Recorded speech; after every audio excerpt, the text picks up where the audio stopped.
we're responsible for achieving that lovely aim there, deliver the best superfast broadband in Europe by 2015.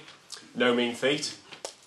We are going through the process at the moment of deciding what those metrics look like to help us demonstrate that by 2015 we've done a really excellent job and we've all got fantastic broadband. By 2015 we expect 2/3 of the population of the UK to be covered by the private sector.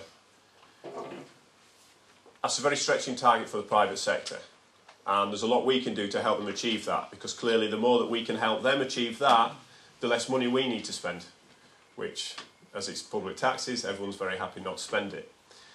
Our money will be focused on the final third, which clearly everyone here today is most passionate about. What most people don't realise is the final third generally looks like that. So for those at the back, the grey bits that you can't see are the bits that are okay. The yellow bits, generally about 10% of the lines in those yellow bits are not great for broadband, so something needs to be done there. The orange bits, 10 to 50% of those lines are not very good for broadband. The red, over 50% of those lines are no good for broadband. So when we talk about the final third, that's what it looks like. And when we talk about £500 million, which sounds a lot of money, that's what it needs to solve. Which is a very stretching target for us, especially if we're going to deliver on the Minister's objective. Hands up who's read the government strategy. So you're all here interested in broadband and you've not read the government strategy. I would recommend reading it.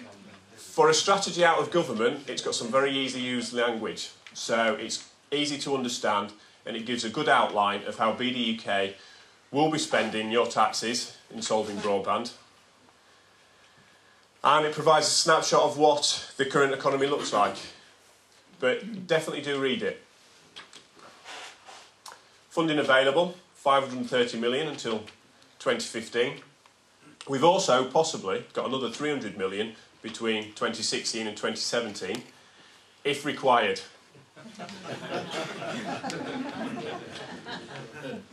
And we're also looking to leverage other funding such as ERDF and RDPE, lots of lovely acronyms. It should be known that European funding is great to use, it's quite difficult to get at, but once you've got at it, it's brilliant. It can really drive projects forward.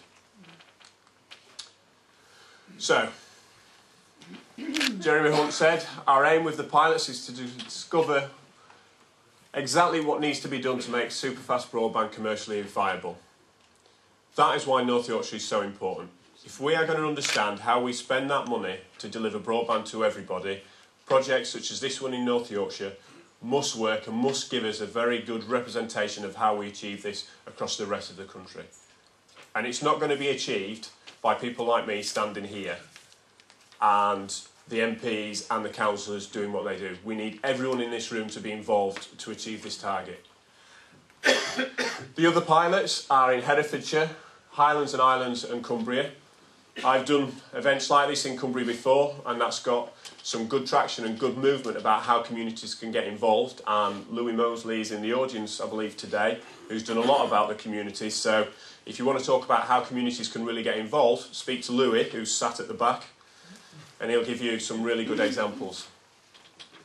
Each project is very different, so you are unique. We are expecting to learn different things. Each will run at its own time frame. It's not a race. What we want to make sure is we get the job done right.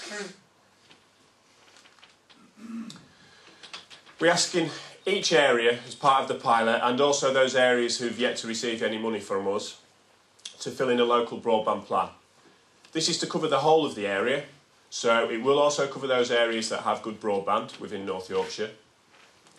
But we'll be looking for a partnership approach, everybody involved, from health and education to local authorities to community groups.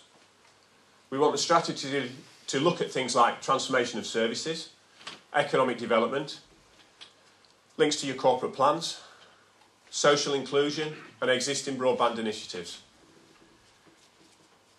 Demand programmes will be important, so whether it's race online, get on, or just going next door and helping your neighbour to understand how they use computers to get online will be important. If people in your community don't actively sign up for broadband, you won't get the service that you need. It's as simple as that. No one is going to deliver a service to people who don't use it. So if you feel that your community doesn't use broadband enough and you're a lone voice, then you're going to have to get out and start stimulating that demand. You're going to have to start making people think this is important. And it doesn't matter what age group. My granddad lives in Easingwold. He's 90 next month. He Skypes my dad who lives in South Africa. If he can do it, anyone can. Certainly with me as a teacher. The community approach is massively important. It's only going to happen with you involved. So you need to be asking Richard and the team at 9net, how's this plan going and how you get involved. So, what's required? Link to service transformation plans. Obviously libraries are a very hot topic at the moment, but if we want to push more services online, there will be resistance to that because there's change. Now, change is good. If we're going to move these services, people are going to have to accept that these services are going to change. If we get involved, we can make sure the services are delivered in the right way. But if these services don't go online, it doesn't help to deliver the revenue that makes broadband sustainable in rural locations. It is more expensive to deliver, so we need more people using it. Urban areas are fine. You know, you can have 20% of the people using it in urban areas, and that's okay, because there's enough of them. In rural locations, it needs to be much, much higher. Demand for broadband and applications. If you're going online, you're not finding the applications that you want and things to do, then I would suggest that you start getting very vocal about it, because North Yorkshire has some very talented IT and business people, and I'm sure if they realise there's a gap in the market, they'll develop the applications that you want. We need active participation in the workshops today. This is your money, this is your broadband. If you don't give your feelings today, how do we know how we deliver this? And subsequently, we need your help in delivering those actions.